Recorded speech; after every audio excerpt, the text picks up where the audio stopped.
Welcome, dobrodošli, bienvenue, benvindo. We welcome our participants today from Slovenia, Macedonia, Brazil, Colombia, South Africa, and in Canada from British Columbia, Quebec, and Ontario. I'm Sonia Rosenworth, the Executive Director at the Canadian-Slovenian Chamber of Commerce, the organizer and host of CSCC Business Insights. We thank our directors, our CSCC members, the Government Office for Slovenians Abroad, Spirit Slovenia, and the Slovenian Embassy in Ottawa for making it possible to create and present these insights from the Slovenian Business Network. We hope you'll enjoy our guest speakers, and please connect with us. Oops, here, sorry about this. Please contact with us for more information through the chat feature or email us at info@canslo.com. We hope that you'll enjoy meeting our guest speakers. This is the first segment of the CSCC Business Insights 2024 series, and it is where we invite members and associates to learn more about the Canadian economic sector through this interactive conference and via the Canslo YouTube channel. Robert Kavcic has been with the Bank of Montreal since 2006 and is their Director and Capital Markets Senior Economist. He plays a key role in analyzing economic, fiscal, and real estate trends in Canada. Robert regularly contributes to various department publications and is the main author of the Provincial Monitor and the sought-after Global Equity Weekly. He is a frequent commentator on economic and financial trends in the media and a regular advisor on economic issues to Canadian policymakers.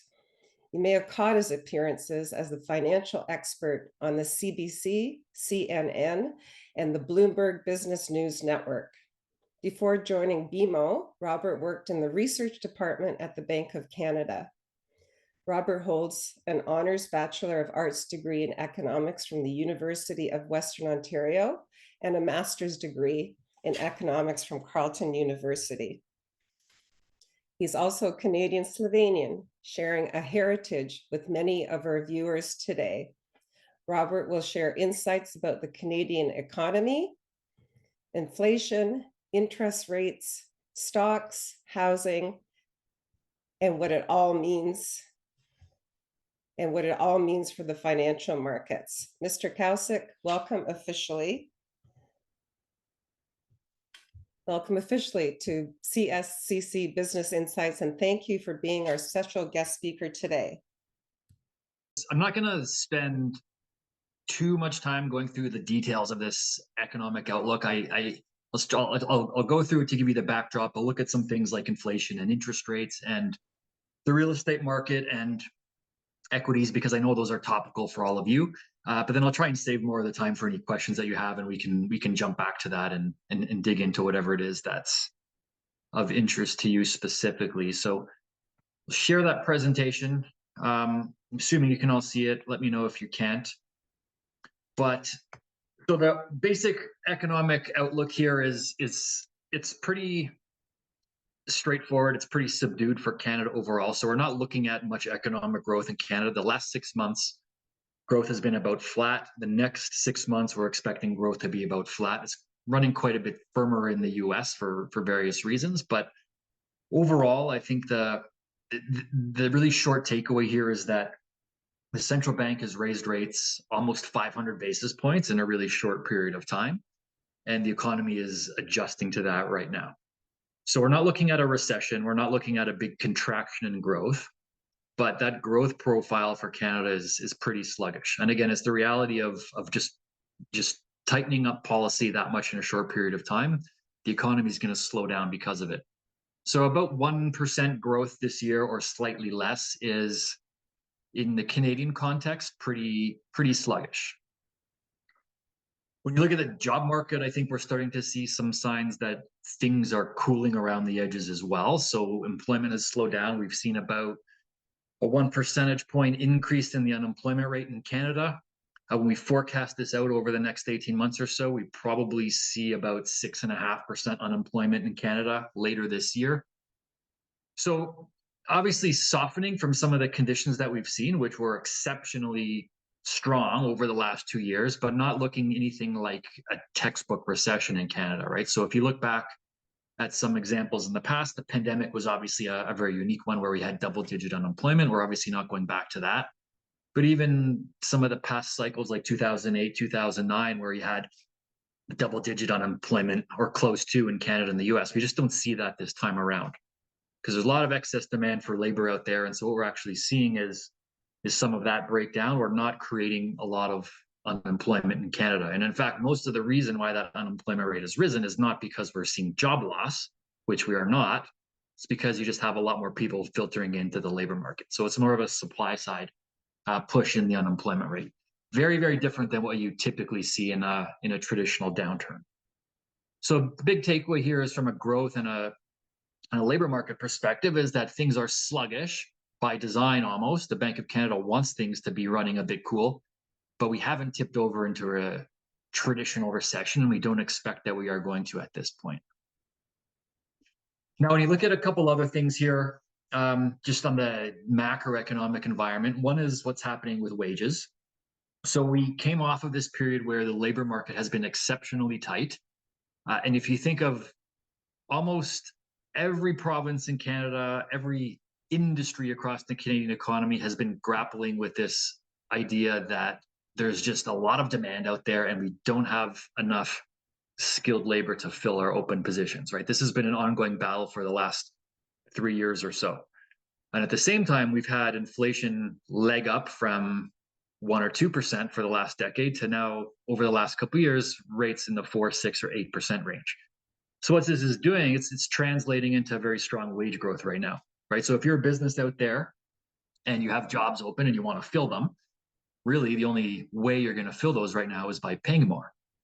And so what we're seeing is when you look at wage settlement data, and if you look at kind of labor unrest metrics, you're seeing at the the federal level is a good example where you had the public sector on strike and then settle with a pretty robust wage increase. You saw it across a few provinces. Quebec right now is going through a negotiation and they're locking in pretty significant wage increases. The UAW and various other sectors of the economy. Doesn't matter if it's public or private, where you are in the country or what industry you're in, you're seeing wage growth run at a pretty strong rate. So that's good news, and it's a challenge. And it's good news, obviously, because households are struggling with higher interest rates. So wage increases are a good thing, of course. And as inflation comes down, real wages are actually starting to rise again after inflation. So that's very good news for keeping the household in a good financial position and to keep spending solid in the economy. The challenge with it is that it's very inflationary. And the Bank of Canada knows that if we're going to see wages running at 4, 5, 6% per year, that's not helping them in their battle to get inflation back down to target. So I'll come back to the inflation outlook in a minute, but that's one factor. The other factor is what's happening on the population front. And Canada's added 1.3 million people in the last year.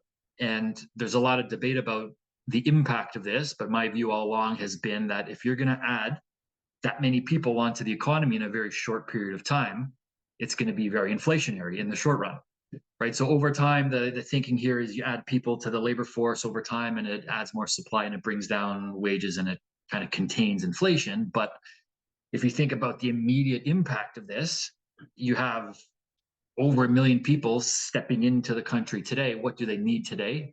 Right away, they need a place to live. Right away, they need a doctor. Right away, they need transit services and stuff like that. And we can't possibly match that on the supply side. So that's another inflationary impulse for the economy that the Bank of Canada is having to kind of fight against. And the source of those immigration flows, by the way, are not traditionally what you expect. They're non-permanent residents, so temporary foreign workers and international students.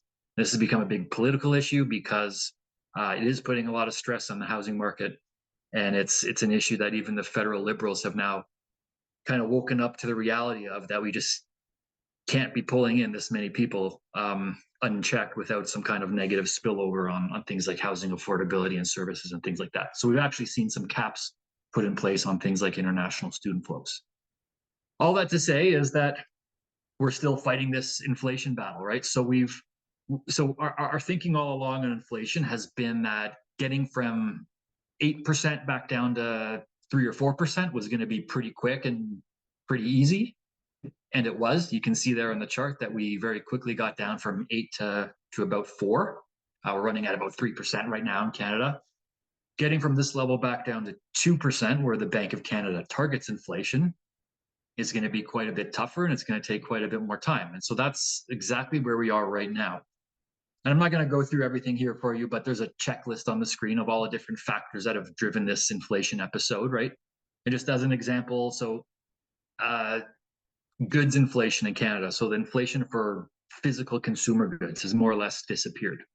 And think about what happened over the last 3 years. When we got locked down in the pandemic, what did we all do? We renovated our backyards, we bought exercise bikes, stuff like that, because we had nothing else to do.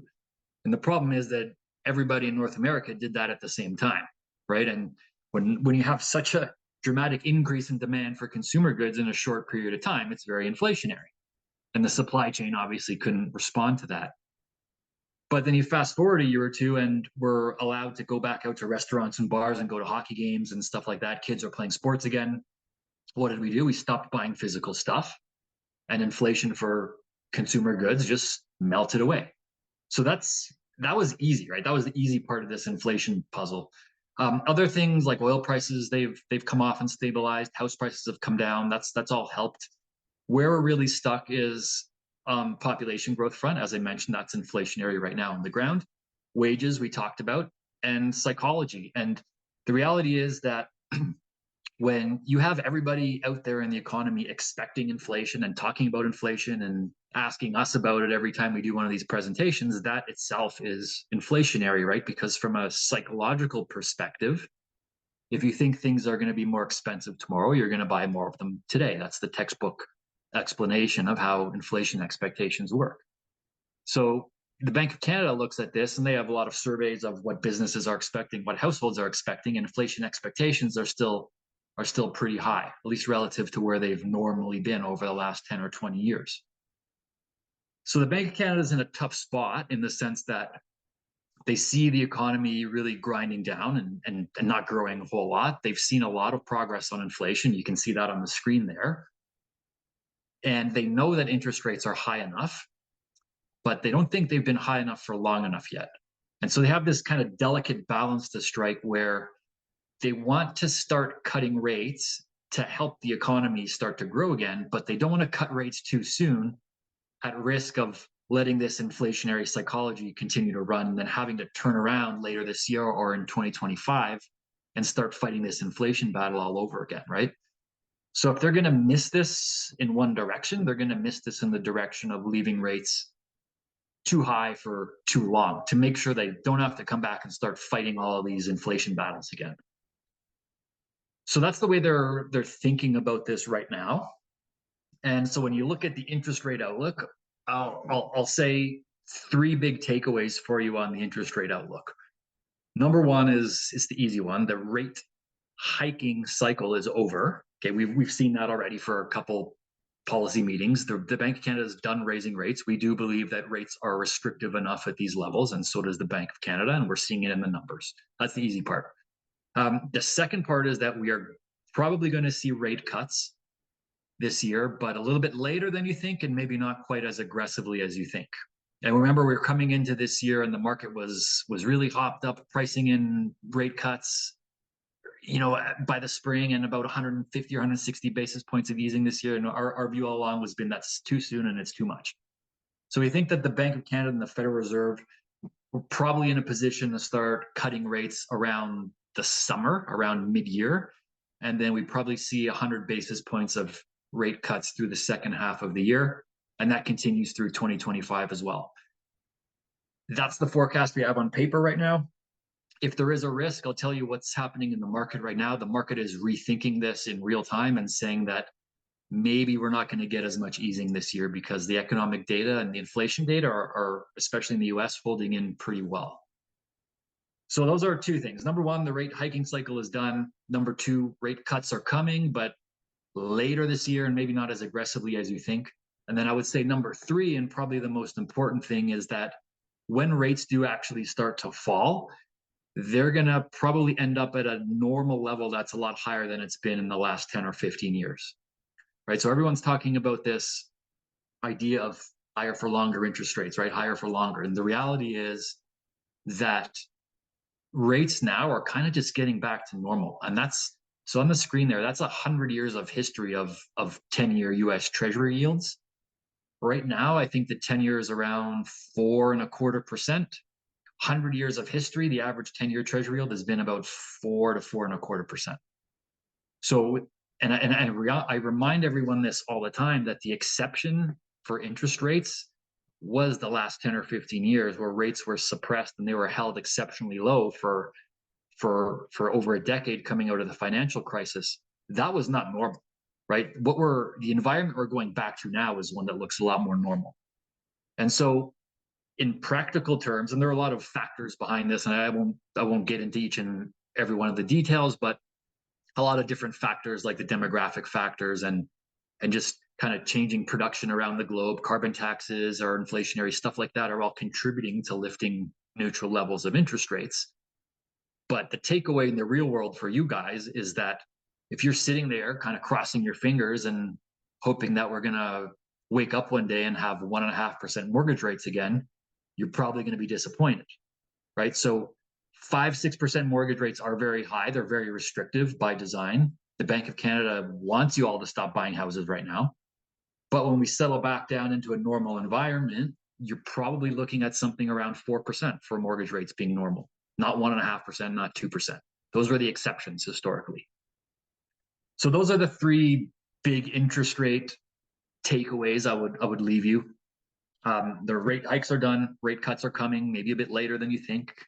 And the neutral level for interest rates now you want to plan for is quite a bit higher than we've been used to over the last 10 or 15 years. Call it like 200 basis points or so. So that's the interest rate outlook. Couple things as well I'll go through here, a little bit on real estate, a little bit on what we're seeing in the equity market, and then, as I said, save as much time as you all want for questions. The real estate market, I'll spend a few minutes here because this is always topical for everybody.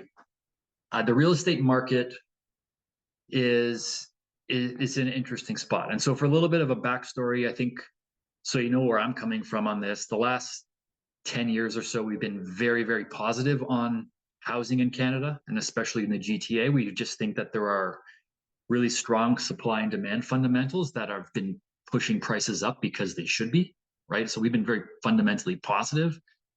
When we came out of the pandemic and the Bank of Canada, remember what they did? They cut rates to zero and promised everyone they were going to keep them there, and effectively told everyone to go borrow and buy housing. They did that, and we saw a lot of froth build up in the housing market, in the price of housing itself. So our view changed there, and our view was that while those fundamentals are still in place, we still have very strong demographics and supply constraints for single detached housing.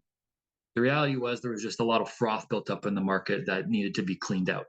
And so we've gone through the process of cleaning out all of that froth, almost all of that froth.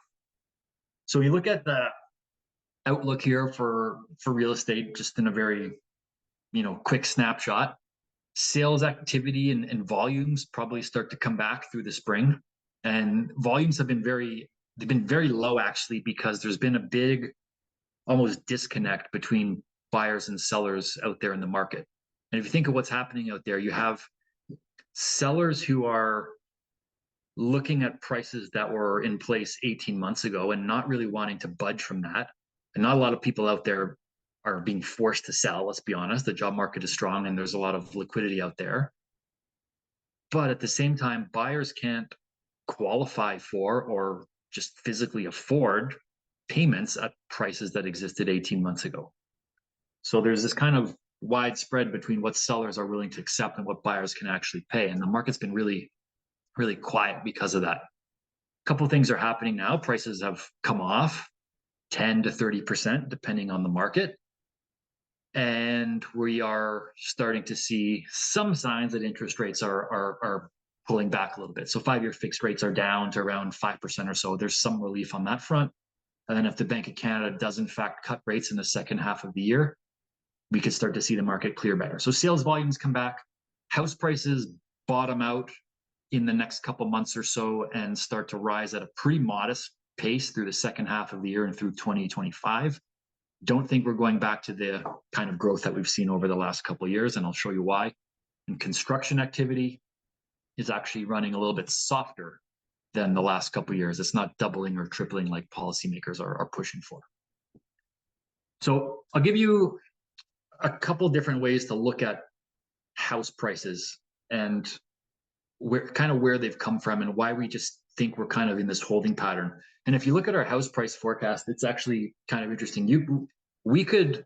So prices peaked back in February 2022. When we push this forward, we could wake up and realize that we could be going into like 2027, 2028 and realize that we've had like 5, 7, 8 years where house prices have effectively gone sideways by the time this episode is over, right? That's how out of whack prices got in 2022. But so you can look at house prices in a lot of different ways. And I have 3 perspectives here I'll share with you. One is just a fundamental economic perspective. One is the perspective of a household actually buying a place to live. And one is the perspective of an investor.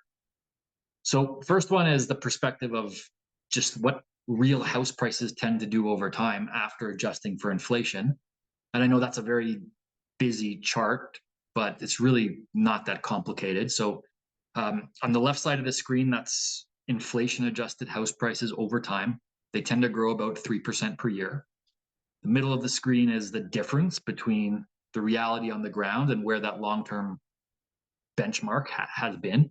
So you can see a couple things. The late 1980s, you had a very, very strong housing bubble, especially in Southern Ontario. A lot of you remember that. By the early 2000s, you had what people often forget is exceptionally cheap housing in the GTA and most of Canada, like generationally cheap, which was what started this bull market. And then the last 10 or 15 years, house prices were more or less rising because they should have been rising. We had income growth, we had inflation and all those things. And then as we talked about at the height of the 2022, let's call it period of froth, we had, again, valuations really blow off to the upside. So then what's actually interesting is you break that down by region. And where was most of the froth in the housing market? It was in Southern Ontario. It was partly in Toronto, but more specifically in the markets 1 to 3 hours outside the core of Toronto. Things like cottage country, markets like Barrie, London, Windsor, a lot of families moving out to those areas, really blowing up house prices relative to long-run fundamentals. There were parts of the country like Calgary, where the market never got that stretched. And it's no coincidence now, I was in Calgary last week, and Calgary is without question the strongest market in Canada right now because they're pulling in a lot of people from other regions of Canada, but the valuations there never really got all that stretched. And in fact, there's a very good affordability trade that people are making right now where they're selling out of Toronto, taking $1 million of equity in their pocket and moving to Calgary and living a beautiful life out there with basically no mortgage costs and some cash in the bank. And about 50 to 60,000 people per year are doing that right now. So just some context on that. For the most part, though, because prices have come down and because inflation has continued to run, we've more or less now cleaned off most of the froth that we've seen in the housing market from that perspective.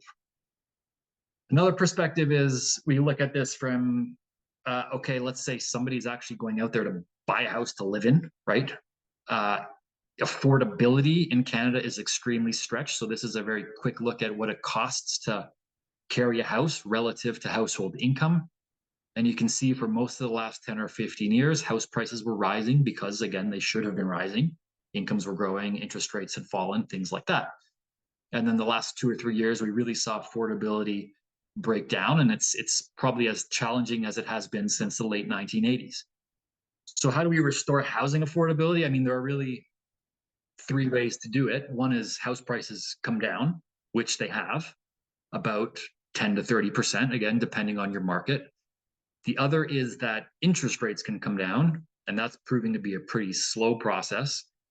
But I think by the time we stretch this out into 2025, you have some mortgage rate relief that helps restore affordability as well.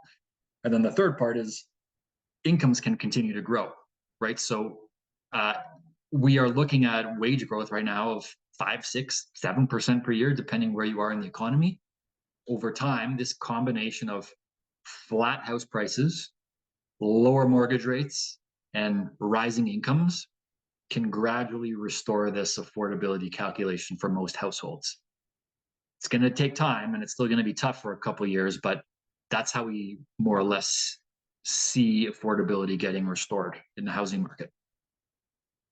And then the third way to look at it would be from the perspective of an investor. So say you're an investor in 2021, and you were looking at cap rates that were obviously very low. So this is a chart here of cap rates in Canadian or in Toronto real estate relative to 10-year Government of Canada yields.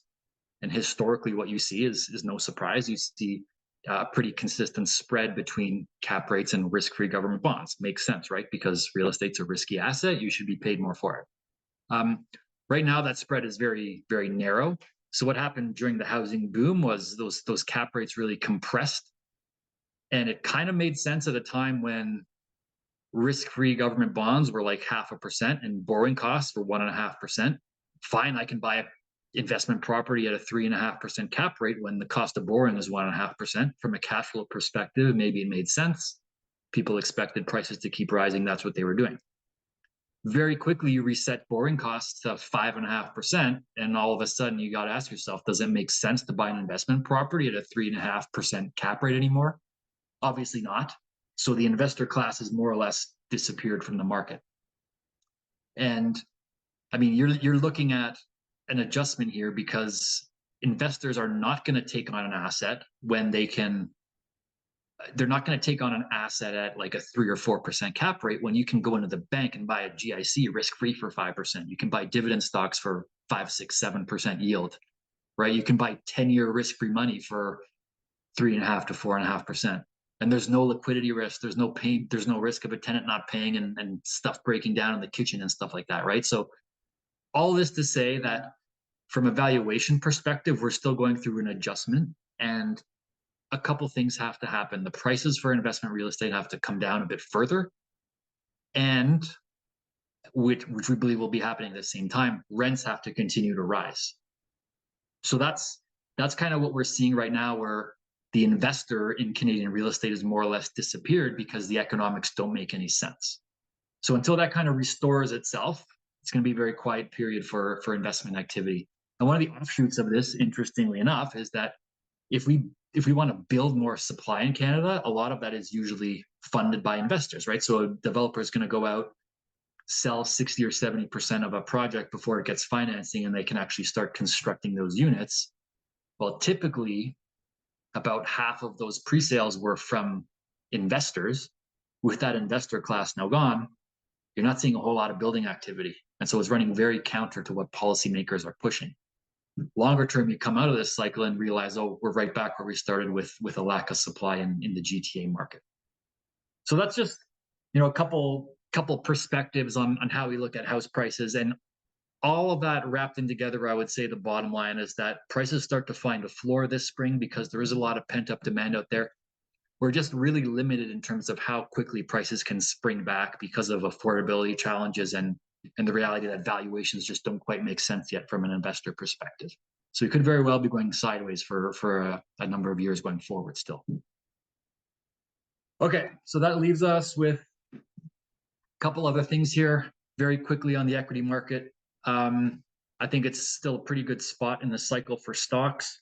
I think that, the overall takeaway is that if you look at what's happening from a macroeconomic perspective, we're seeing very sturdy growth in the US. We're seeing very strong earnings growth, and we're seeing, importantly, disinflation and the potential for the Federal Reserve to cut interest rates later this year without an economic downturn. This is a very, very good environment for equities.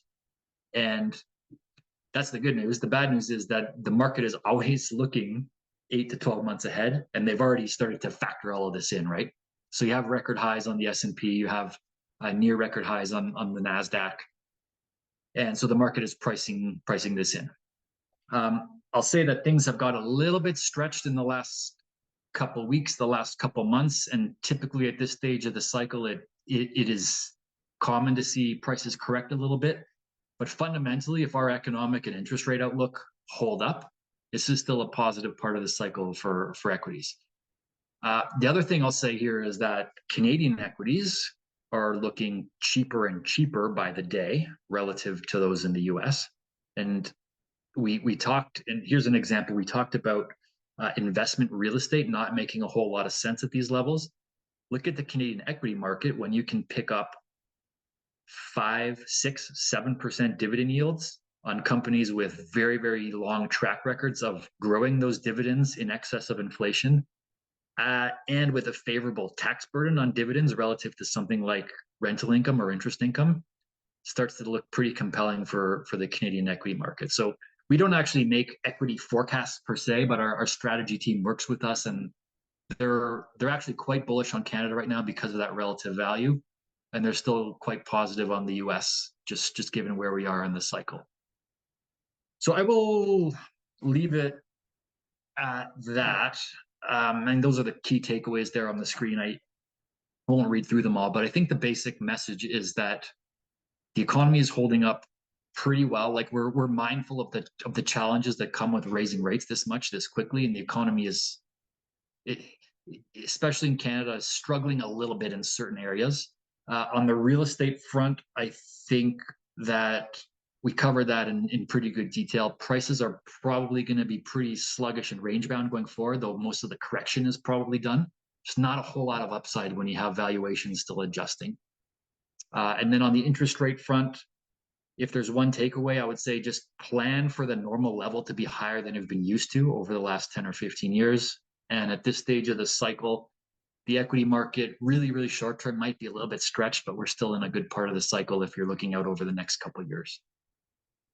And I'll leave it at that in terms of formal, economic stuff. I'm sure there are questions out there. If you have any, I'm happy to stick around as long as you guys want. Thank you. Thank you very much, Robert. We have a few questions that were sent in prior to the presentation. We had a couple from Mr. Dresser. Randy, do you feel that your questions were addressed, or would you like me to read them out? Yeah, no, that's fine. I appreciate that. Yes, thank you. Okay, so Randy asks, how is the housing market anticipated to undergo transformation in light of the prevailing economic crisis? So transformation, like we covered, I think we're at a turning point right now in that most markets are probably starting to bottom out. We always look at prices, right? Most prices are starting to bottom out. The GTA as well is going through that process. So a couple of things, like as we mentioned, I would not expect a huge snapback in prices just because those valuations still don't make a whole lot of sense, right? There's still affordability challenges and things like that.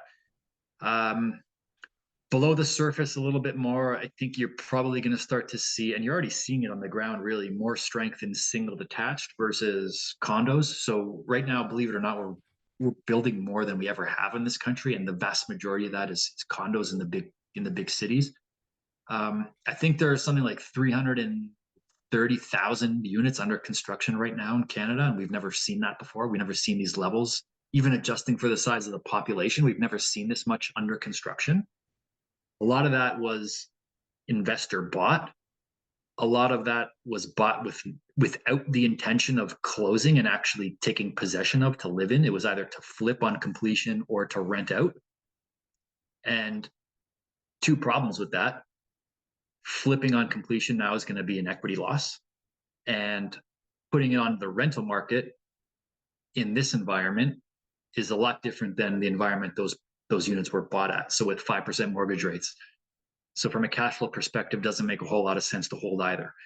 So I suspect, like we're talking about transformation in the real estate market the next couple of years, I suspect you're probably going to see quite a bit more condo supply flipped onto the resale market because of that. At the same time, you still have the millennial cohort that's like 32 years old right now at its absolute peak. They're really, really hungry for single detached housing in backyards. And that's a story we've been telling for the last 10 or 15 years, and it continues to play out. So I think the market kind of gets a little bit fractured where you have, you know, a return of I don't want to say strength, but firmness in pricing for single detached houses, but condos remain under quite a bit more pressure for some time. So there's just a couple other thoughts on that. The next question is, how might the potential restoration of housing affordability impact rental rates and property prices in the market? I think you already addressed that, but yeah, so the affordability we touched on, right? There are three ways. Rates can come down, they will slowly. Incomes can rise, they are rising, and prices come down. We've seen some of that, but we're still going to need more of some combination of all of those three things to restore affordability. From the perspective of a home buyer, on the rental side is tough. Like, so policymakers have this pie in the sky idea that we're going to triple the rate of construction over the next decade. And the minute that was published, we came out and said, this is not a solution because it's physically not possible, right? I speak to builders across the country, and to a man, they tell me we are building everything we can already. So to triple that rate of output is just not a solution. The reality is we have an excess demand problem, and I touched on this at the start, where we're by no means anti-immigration or anything like that. I want to give you that idea, but the rate of inflow right now far exceeds anything we're able to meet on the supply side, and the vast majority of it is non-permanent residents and students. Okay, that's what's going on. So until that excess demand gets dialed back, we're going to have major affordability problems in the rental market. And look, I think even the federal Liberals have finally figured out the reality of what's going on here. Hence why we've seen them actually come out with some measures to limit the number of international students coming into Canada. So this is probably something that plays out through 2025, where you get more condo completions come onto the market, and you have those international student caps finally dampen down the demand side. We probably get some rental relief over the next 2 years. Randy, did you want to ask anything further? No, that's great. Thank you so much. Much appreciated. Thank you. Thank you very much. Maybe we should go to the West Coast. And Peter Petrus asks, do you recommend equity-only funds, for example, XEQT, for a 5 to 10 year horizon? So this isn't really my jurisdiction, giving financial advice, right? So obviously, like, a portfolio allocation is going to depend a lot on your own personal situation, right? That's the typical disclaimer where you are and what your goals are. But from a strategy standpoint, I would say there's a case to be made for balanced portfolios, like with some exposure to both the bond side and the equity side, right? We talked about the equity side. We're in a pretty good spot in the cycle for the equity market. The bond side as well, I think we are probably coming close to peak long-term interest rates, and we're at the peak for the Fed tightening cycle. The bond market tends to perform pretty well in a couple of years following this stage of the cycle.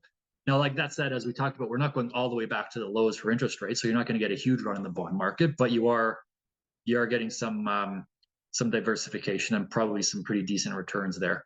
And I know everybody right now is really scared of balanced portfolios because 2022 was, I think, the worst year ever for a 60-40 balanced equity bond portfolio, right? Because the equity market got hit and interest rates rose. There was a disaster for balanced portfolios. Last year was a bit better. I think going forward, just given that the levels have all been reset now, that I wouldn't shy away from bonds in the portfolio. I think they have a place to complement stocks. Obviously, your own personal situation is what determines where you want your exposure, but I wouldn't totally shy away from it. And another question from BC from Mr. Mavitz. What do you anticipate the regulatory framework for the housing and crypto sectors to be like in the next 5 years, whether or not the political leadership changes? If you had a chance for the crypto sector, don't know. It's a black box as far as I'm concerned. No idea. For the housing market and for real estate in Canada, I think there are a couple questions that we get a lot. One is around So from a regulatory perspective, one is around OSFI's stress test and whether or not that stress test is going to be relaxed. And I personally don't have any indication that that stress test is going to be relaxed, because it actually ended up working really well for Canadians, right? Remember when we were out there borrowing in 2021 at 1.5% mortgage rates, and a lot of people were asking, why the hell are we qualifying at 5.25% when mortgage rates are 1.5%? Well, good thing we did, because here we are. We wake up the next day and mortgage rates are at 5.5%. Right, and one of the reasons why households are hanging in there really well right now, rather than choking on higher mortgage payments as they come to renewal, is because we have already stress tested everyone to prove that they can handle 5.5% mortgage rates. So it worked, and I don't think the optics of taking that away right now look very good. And OSFI has been pretty hawkish on this as well, so they don't really have an appetite to change it. The other thing would be something like extending out amortizations. I think that's another one we get asked. Can we go back to 35 and 40-year amortizations? I don't think so. I don't think it's just. I just don't think it's good policy, personally. I mean, if what happens when you amortize out to 40 years, effectively, you just increase the price of housing. So from an affordability perspective, you end up back where you started, and people have more debt for a longer period of time. So I don't see a whole lot changing from a regulatory perspective in real estate in the short term, to be honest. But those are the big issues that come across my desk. And Mr. Mavitz, did you want me to ask your other question, or do you think it was already addressed now?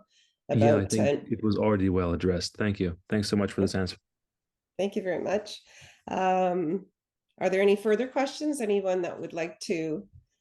Oh, actually, Dr. Chalet from Brazil. Thank you very much for joining us today, Dr. Chalet. He asks about innovation. I guess the effects on innovation in Canada. So that's pretty broad question. I think I'll say this. Here's one thing that's going on right now that's a challenge for us, is we have no productivity growth, right? There's very little innovation and productivity growth in Canada. So productivity growth, not to get too in the weeds here, is basically how much you can produce per person in the country, right? And so when you can have more productivity growth, it helps the economy grow, and it also absorbs inflation, right? It's a non-inflationary way to grow. So it's always like the golden nugget in terms of increasing living standards and increasing the performance of the economy. And Canada has really none of that right now. It's a really tough environment. Contrast that to what we're seeing in the US, where productivity growth is actually really exploding higher right now. And there's a lot of innovation going on with AI and tech and stuff like that. And one of the reasons actually that we're starting to see the equity market perform really well is you are getting this boost to productivity growth. And it's such a positive, because you get stronger economic growth, you get stronger growth in profits and earnings and everything, all while being disinflationary. So it allows interest rates to come down. It's very powerful. And it's very much what we saw through the 1990s in the US economy too, where you had productivity growth and a boom in technology and a really strong equity market, because those things all came together. For Canada, it's tough, because if you don't have that productivity growth or that innovation, it makes the inflation job that much tougher to figure out, right? So if you're an economy that has no productivity growth, your wage costs, your unit labor costs, of effectively your cost of producing units is rising, and it's more inflationary, and it leaves interest rates higher than they otherwise would be at slower rates of growth. So this is why you always read about this in the news. We need more productivity growth. We need more productivity growth, because it's like the golden ticket to solving a lot of these economic problems. And Canada just has always struggled with it, and we don't really know what the answers are as to why, if it's taxation or if it's the way our country is laid out, right? So it's always a challenge here. I have a question from Dr. Margaret Rudolph from BC.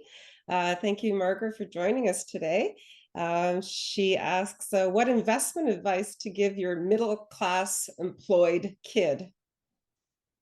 So I don't know if you want to elaborate on the question, Margaret. Or...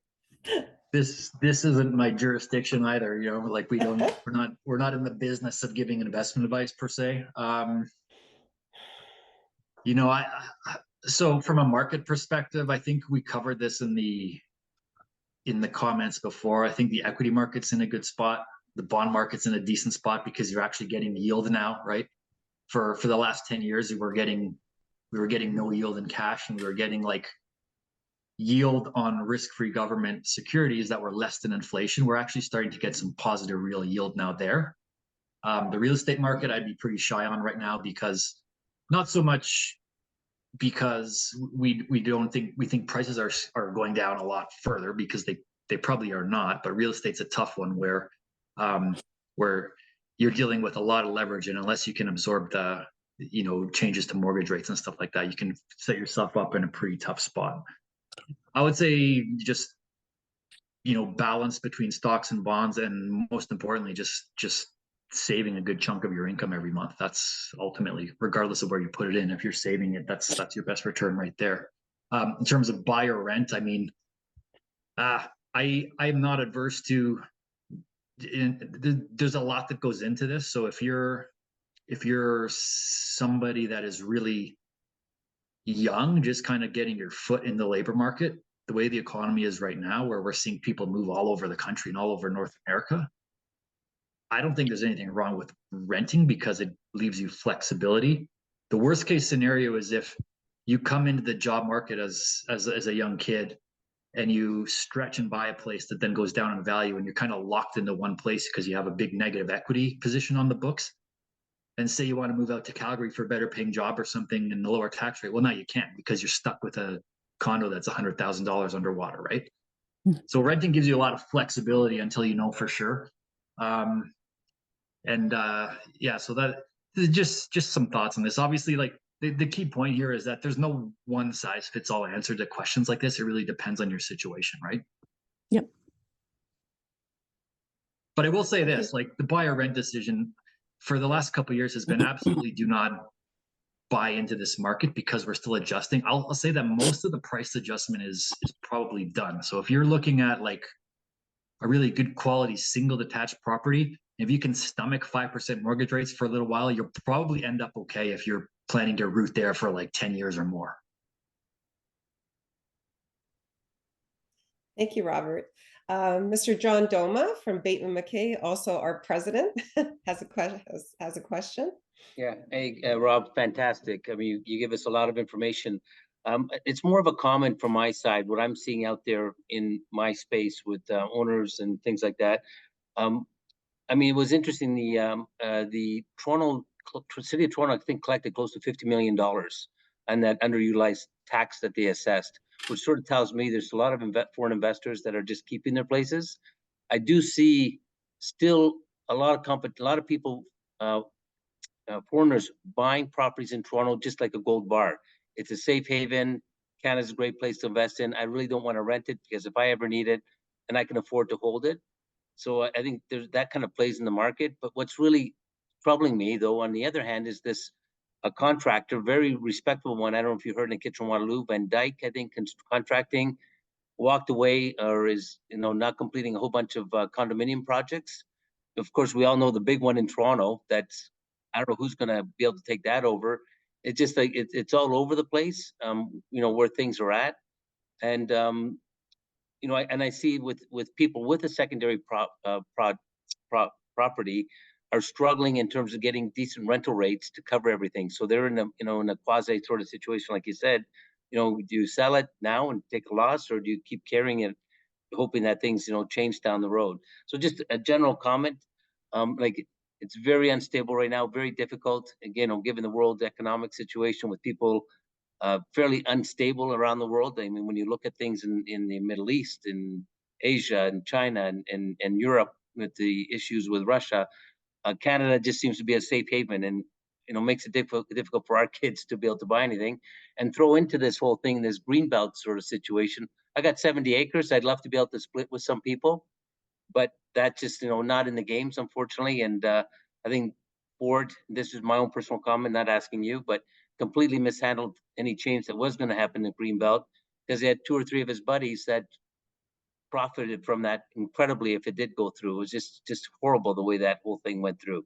Anyway, just my comments on it. I really enjoyed your discussion today. Thank you very much. Thank you, John. Daria Zlindra she has a small business owner. She's a small business owner, and she had a comment. Daria, did you want to speak on that? Yes. I just, regarding the economy, I would like to bring forward for the companies, not just mine, but everyone's.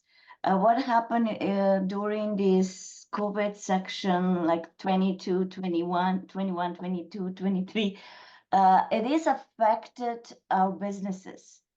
A lot, everything went up, like supply, everything is supply, product, everything went online. The shipment has doubled.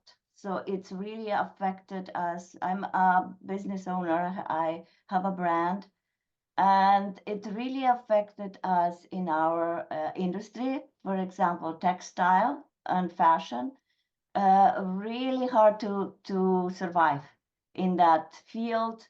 The hiring people, it's more, and we cannot cut out our wages in order to succeed. So what is the way? Like it's technology. I find that technology, like business owner, are the ones who contribute to the economy. So, and it seems that we have been hit the hardest. So that is something that I am bringing forward. What is the way how we can break through and creating economy stronger by being, by creating more businesses? So that's my question. Sure. So I can't really comment on how to make your own personal businesses better, right? You're all in different industries, and that's not my expertise per se, but I totally sympathize with what you're saying. We had a historic shock for the economy over the last 3 years, right? With input costs rising and demand patterns totally shifting around and people getting locked down and things like that. So unfortunately, I don't have advice for your business personally. I think what we're seeing from an economic perspective, though, is things kind of gradually going back to normal, right? Inflation going back to normal, demand patterns not going back to normal per se, because I don't think we're ever going to go back to the demand patterns that we saw pre-COVID. Think of the way we work, for example, right? A retailer in the core of the GTA is never going to see the same kind of foot traffic they had in the downtown space that they saw in the pre-COVID era, right? We just don't, people just don't go downtown as much anymore, and that's changed permanently. So in some cases, there's permanent change here that you have to adapt to. In other cases, there are things like supply chain bottlenecks for maybe your inputs and things like that that are starting to clear up, and you may or may not have seen that already. And then on the inflation front, we go back to normal. The trouble is on inflation, if we go back to normal inflation, it doesn't mean things get any cheaper. It means they stop going up in price, right? So the cost of your inputs isn't going to just start to fall. The cost of your grocery bag isn't going to actually go down because inflation is normal. It's going to just stop going up. So there's margin pressure there on your business and things like that might have to be addressed through higher prices. And this is ultimately why we have an inflation problem, because there's enough demand out there. Input costs have risen, wages have risen. The only really out for small businesses is to raise prices. And if the market can take price increases, they're going to keep pushing them onto the market. So it's a hard question for me because I don't know your business and I can't give you advice, but those are, from a big picture, that's some of the stuff we're seeing. Thank you. Anyway. Thank you, Daria. Thank you, Robert. Of course, Daria, I will point you in the direction of our directory, and we have quite a few financial experts that are members. So, please reach out to them or reach out to me, and we'll find some answers for you. Maybe off camera, contact us directly. Thank you, Daria. Anybody else have any other questions before we conclude our session?